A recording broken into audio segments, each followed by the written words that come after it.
El Padre y yo somos una misma cosa.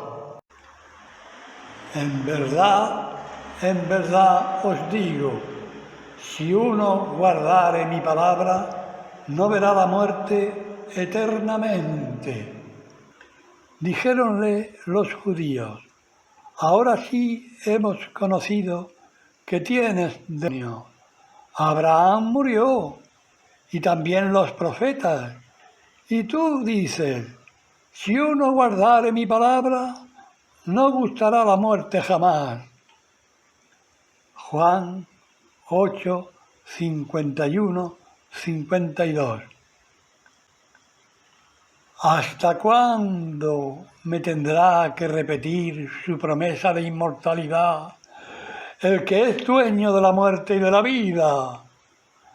¿Cuándo comenzaré a creer de verdad en la palabra y en la persona de Jesucristo? Juan, el evangelista, que tanto amaba a Jesús, pone en conocimiento del futuro creyente que los enemigos de su maestro eran los judíos. Nosotros ahora sabemos que no a todos los judíos se les puede atribuir esta animadversión que se deduce de la lectura de su relato evangélico. Él mismo era judío.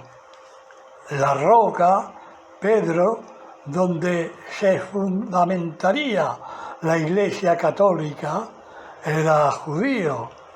Todos los apóstoles eran judíos. La madre de Jesús era judía. En definitiva, el Hijo de Dios, Jesucristo, era judío. Como el Mesías lo confirmó a la samaritana, la salud viene de los judíos, que en ese tiempo eran los únicos que adoraban al verdadero Dios. Hoy sabemos, por el mismo Cristo, que la salud ya no viene de los judíos, sino de su Iglesia, que adora al Padre en espíritu y verdad.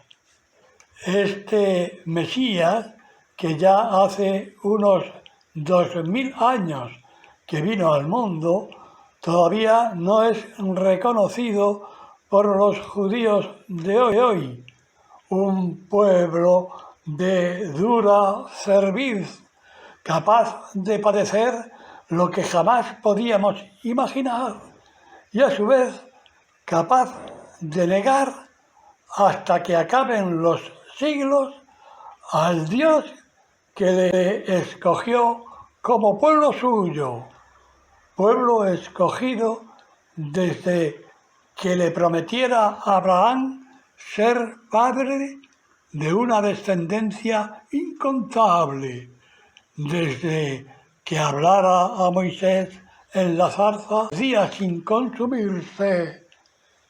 Aquellos judíos, aunque fuera desde una razón que odiaba, decían verdad. Abraham había muerto, los profetas también habían muerto. Esto era innegable. Si Cristo asegura que el que guarde su palabra no gustará la muerte jamás, ¿de qué muerte hablan los judíos? ¿De qué vida habla Jesús? La muerte que mencionan los judíos es la misma que el mundo de hoy conoce. Para el que no quiere creer, con la muerte todo se acaba. Para el que cree, la muerte es un paso, un requisito necesario para desarrollar en eternidad la vida inmortal que ya se tiene antes de fallecer. ¿Acaso eres tú mayor que nuestro padre Abraham, que murió?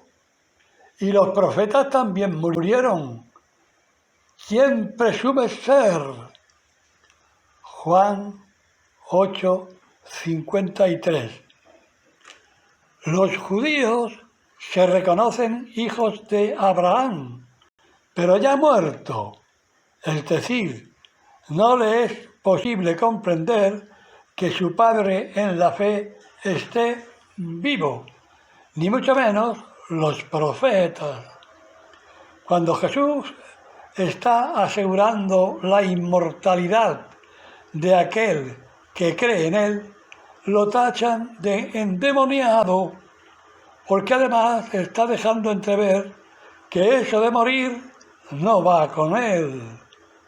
Estos judíos, que no tienen un pelo de tontos, no le preguntan al maestro que razone el porqué de estas asombrosas palabras, sino que le requieren para que se acredite como la persona que asegura ser. Abraham, vuestro padre, se regocijó con la esperanza de ver mi día. Lo vio y se alegró. Juan 8:56. La situación se ha tensado. Cristo está exponiéndose ante unos interlocutores enervados y dispuestos a respetar ni siquiera su integridad física. Jesús, sin embargo, no baja el nivel de sus palabras y asegura que Abraham le conocía, es decir, asegura que a pesar del tiempo pasado desde el fallecimiento del padre en la fe de estos judíos, ambos se habían visto. ¿No tienes aún 50 años y has visto a Abraham? Juan 8:57. Al leer este versículo no puedes evitar llevar la vista deprisa al siguiente para comprobar con máxima atención cómo va a responder el que es la causa de la pregunta que hicimos anteriormente. ¿Quién es este hombre? En verdad os digo, antes que Abraham viniese a ser, yo soy. Juan 8:58. Este versículo es como si el cielo súbitamente se hubiera rasgado y una luz penetrara hasta lo más íntimo de mi esencia de hombre, que en un sensible estremecimiento ha captado estar en la presencia de este Jesús, que me ve y me oye. Tengo conciencia de estar delante de un hombre que me cautiva, no por su voz, su figura, su simpatía o gracia humana por la que pueda sentir su yugadora atracción. Tengo la sagrada sensación de estar ante el ser frontal de quien recibo esta vida con la que me muevo y existo precisamente bajo la influencia de su voluntad divina, que se me oculta bajo la figura de un hombre de mi raza, de carne y hueso como yo, pero que, sin embargo, le capto como el Dios sin principio ni fin, por el que todo ha sido creado y todo dejará de ser cuando Él lo disponga.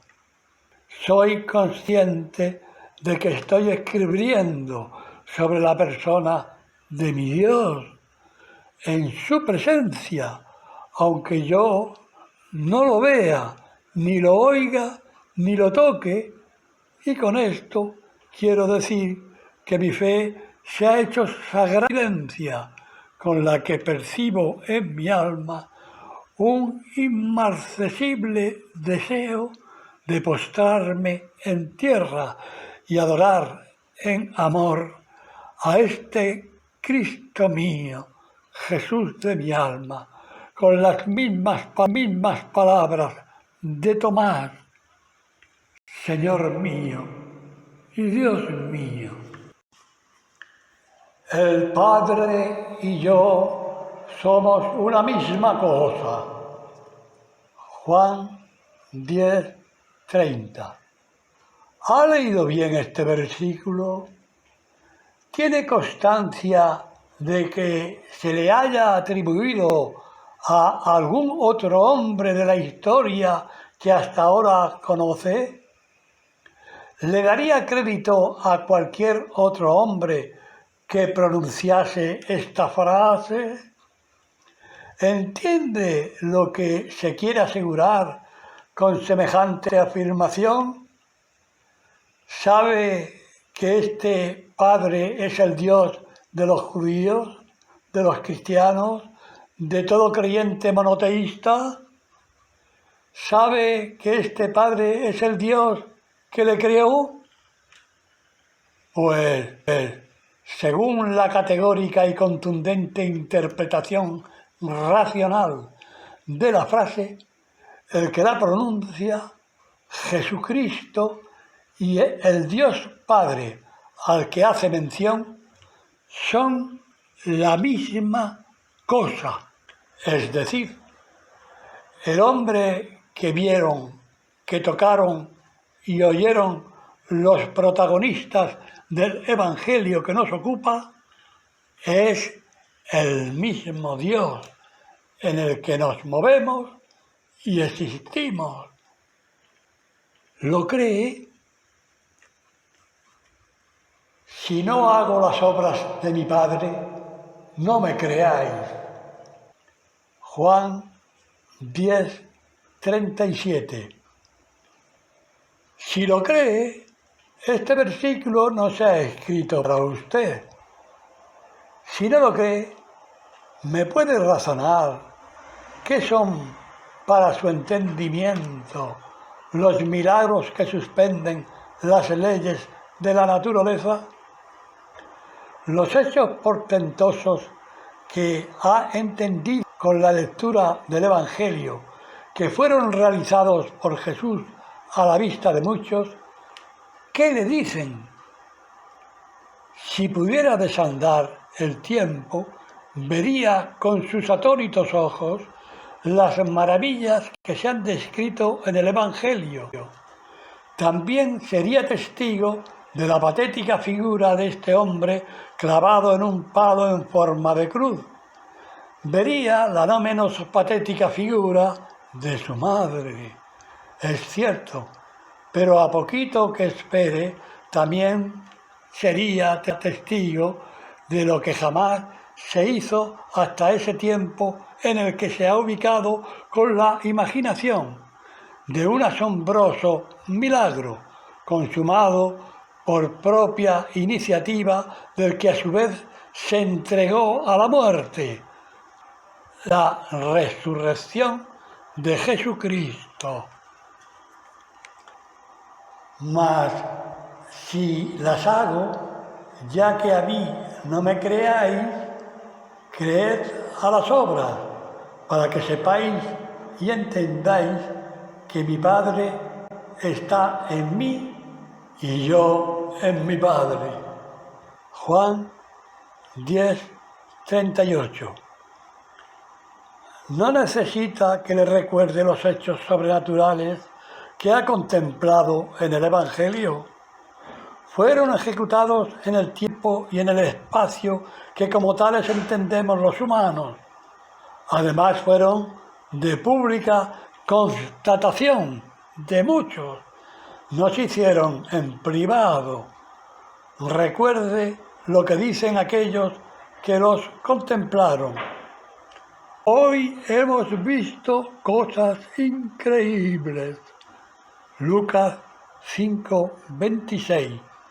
Jesucristo es un hombre que me está interpelando al entendimiento, a la voluntad, al corazón, y lo está haciendo con unas palabras sorprendentes, como nunca se habían oído. Jamás hombre habló así como este hombre. Juan 7:46. Muy bien, yo puedo escuchar a Cristo y no aceptar en principio sus palabras, pero ante la contundente evidencia de los hechos sobrenaturales con las que están asociadas, la razón se pone a deliberar y se concluye con que efectivamente estoy ante una persona que no es de este mundo. Ahora entrará en juego la voluntad. La razón ha entendido perfectamente, pero ahora falta que yo le dé crédito divino al hombre que me está demandando, con un atractivo infinito, la fe en su persona y en su mensaje. ¿Tú crees en el Hijo de Dios? Juan 9:35. Forzando la voluntad, no queriendo porque no quiero, puedo decir, no creo en ti. Esto, inexplicablemente, se da en un supuesto ciego al que también se le abren los ojos y con ellos abiertos, mirando cara a cara a aquel que con perpetuo amor le ha dado la vista, le contesta: te veo, me has dado la luz, pero yo no te la he pedido, no quiero darte nada, no te reconozco como hijo de Dios. Ojo, amiga mía, amigo mío, que este es el destino del que este destino quiere, vivir eternamente en eterna ceguera y desesperanza. Y no son pocos, ¿me comprende? Por el contrario, el ciego que ha abierto los ojos sin pedirlo, como el ciego de nacimiento del Evangelio, y se encuentra con el rostro de Cristo que le demanda la fe en su persona, si cree, ha salvado su vida. Creo, Señor, y le adoró. Juan 9:38. Yo soy la resurrección y la vida.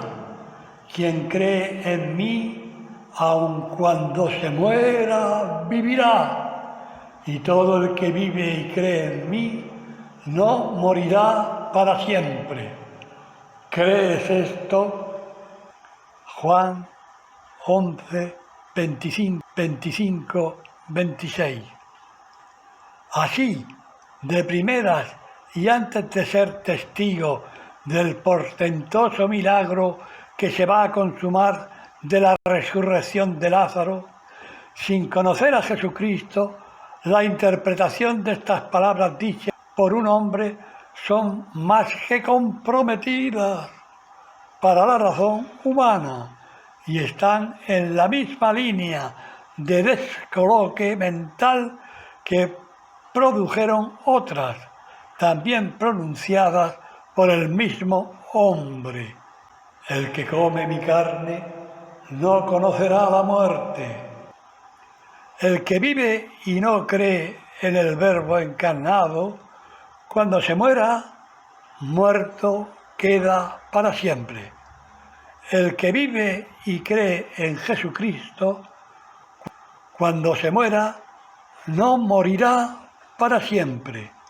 La vida eterna que ya tenía por su fe en el Hijo de Dios, antes de expirar, subsiste al otro lado del morir, por lo que el morir no es el fin para el cristiano. ¿Se entiende esto? ¿Qué otro hombre ha podido ofrecer semejante promesa? ¿A qué hombre se le puede seguir si le oyéramos pronunciar estas mismas palabras? ¿Qué crédito le daríamos? A la altura del Evangelio que llevamos leído, aquí, ahora, emplazo a la lectora o al lector que se dice no creyente.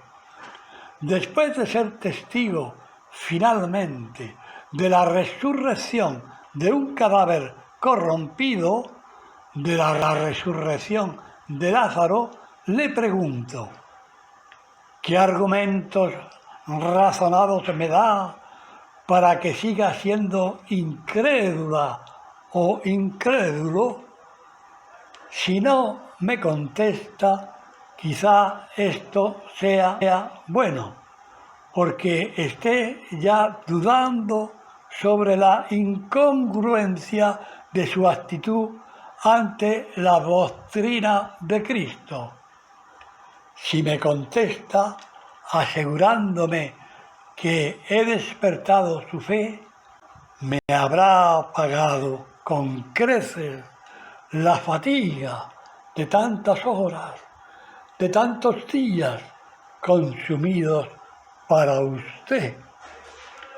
Si por el contrario permanece en su actitud y se oculta de esta maravillosa luz, es que probablemente sus obras no son buenas y no desea que se conozcan.